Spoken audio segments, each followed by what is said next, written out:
Hey, Teddy K here for the Best Buy blog, and in this video review, we look at the Fitbit Versa 4, Fitbit's latest smartwatch that focuses more on activity and working out, but comes at a cost. For Fitbit, the Versa 4 has maybe less to do with the Versa 3 than it does with the Google Pixel Watch. This is not going to be a long review, and it doesn't need to be, because ultimately what this device comes down to is sort of this synergy that's supposed to be happening with Google and Fitbit. Google, of course, owns Fitbit now, so as a subsidiary, you would expect that Fitbit is going to kind of be blended into Google, and that's already happening. In this case, with the Versa 4, there are features that have not so much been added, but that have been taken away. So the focus here with this watch is more so about what it can do for you when it comes to exercise and just being active, as opposed to, say, the Sense 2, which has some health-related, health sensors and other features that make it more of a health and a fitness-focused watch. The Versa 4 and the Sense 2 actually look a lot alike. They were designed the same way, they have the same physical button that was of course not in the previous models, and they use the same strap mechanism. Now, that strap mechanism is also a carryover from the previous models, so let's say you're upgrading from, I don't know, a first Sense, a Sense 1, and you want to get a Versa 4, you can take the bands or the straps that you have with you to use with this device. So that's kind of cool. It's nice to have that kind of variety, but for the most part, though, as I tested this, and I was looking for differences more than anything else. Okay, the physical button, yes, that's an obvious difference, but for the most part, a lot of the things seem the same. So from the heart rate monitor to the screen to just generally the way that the device is tracking exercise and fitness, it seems to me like not a whole lot's changed. A lot of things seem very similar to me.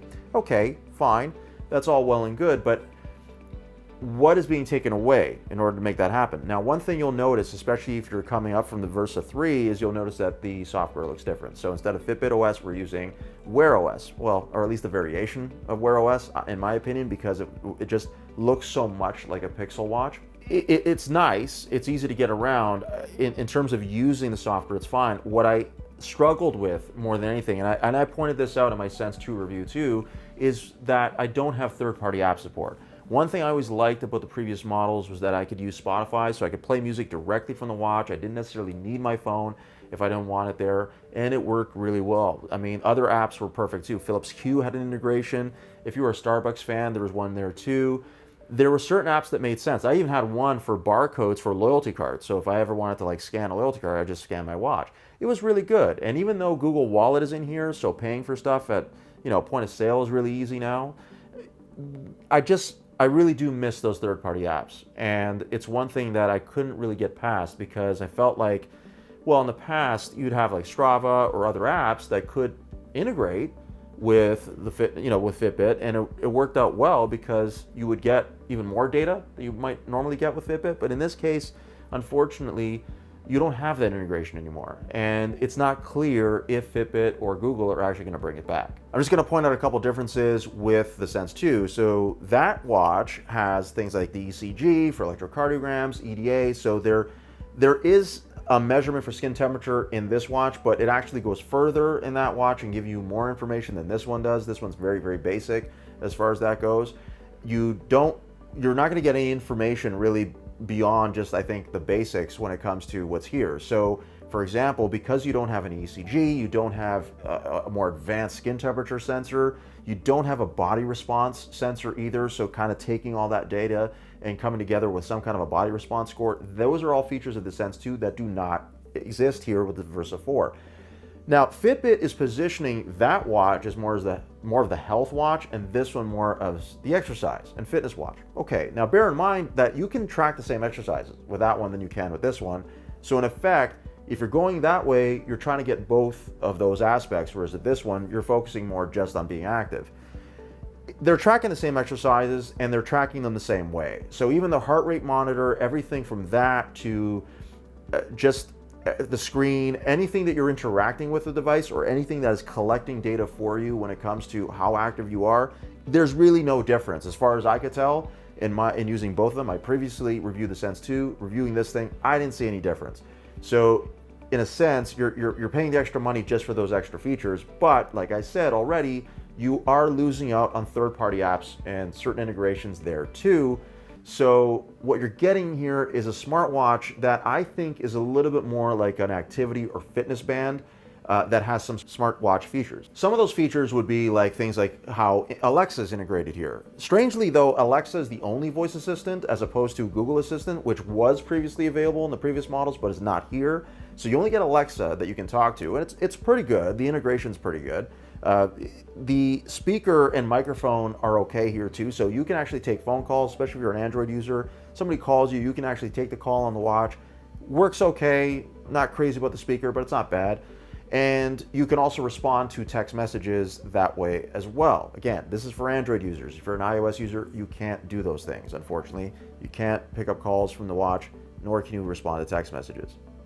Just is what it is. You can decide which apps or their notifications will come in, so you can see notifications come in. They're not actionable in most cases. So let's say, I don't know, you get a message from someone through work, through Slack or something like that. You can see that on here. Now you can't respond to it through the watch, but at least you can see it and decide whether or not you need to pull your phone out or not, right?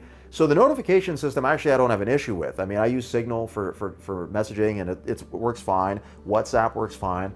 So from that standpoint, you're going to get a pretty good experience because you're going to be up to date on what's happening. The only problem is, and I know it's like a broken record, is that because there's no integration with the other apps, you can't really do anything on the watch itself, which means you're going to have to keep your phone with you often when you're wearing this thing.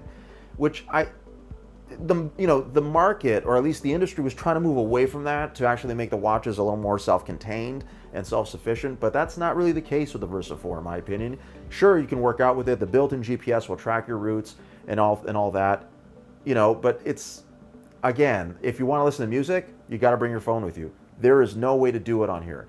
There is a way with Deezer for the moment, and Pandora if you're in the US, but unfortunately, those features are actually going to be removed soon too. As of this review, by the time you see this, they might already be gone, but they are going to be removed as well, meaning that for music, you got to bring the phone. As I'm summarizing here, and I'm just going to end things off, battery life is one of the best things about this. This thing will last days before you need to recharge it, especially if you're not leaving the always on display off and you're using GPS really only when you work out outside.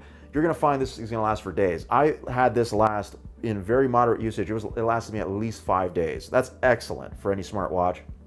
So definitely one of the strong suits for the Versa 4 if you're looking to wear a watch that at least can last you and doesn't require you charging it every day. In the end, I think if you're looking for something integrative for a smartwatch, this is probably not the way to go. If you're looking for something that's like a fitness band but has smartwatch features, so you feel something a little bit more expansive, maybe this might be the way to go. But if you're also looking for something where you feel like there's a roadmap, there's something expansive, there's something that they're going to be adding new things, I don't know yet at this point where Fitbit or Google want to take this device.